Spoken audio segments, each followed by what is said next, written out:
Fuyant des guerres ou simplement partis par goût de l'aventure, les Maoris qui firent voile vers le nord virent un jour se dresser devant eux une gigantesque colonne de vapeur rougie par des flammes. Ils crurent avoir découvert le domaine de la déesse Pélé, la déesse des volcans. Cette colonne de vapeur existe encore à ce jour, à l'endroit précis où la lave du volcan Kilauea atteint l'océan. Active en permanence depuis une quinzaine d'années, la face sud-est du volcan a déversé des milliards de mètres cubes de lave et englouti des routes et un village entier. Non loin de cette pointe d'Hawaï, le point le plus sud du territoire des États-Unis, le Mauna Loa et le Kilauea font partie du spectaculaire parc des volcans d'Hawaï. La caldeira d'Alemaomao, jusqu'en 1924, était occupée par un lac de lave en fusion.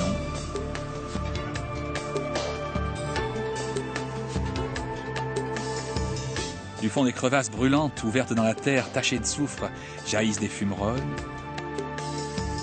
Et la lave incandescente qui s'écoule dans les lavatubes est parfois visible à ciel ouvert.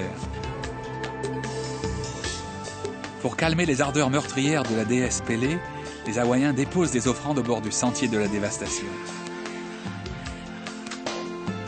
Sur les terres fertiles créées par la lave, prospèrent des forêts de fougères arborescentes. Et les coulées de lave, rugueuses appelées Aa ou brillantes, le Pahoehoe, ont atteint tous les rivages de la grande île d'Hawaï, créant des belles plages de galets ou de sable noir, et enfermant des lagons à l'intérieur desquels les tortues marines de l'océan Pacifique viennent s'abriter et se nourrir.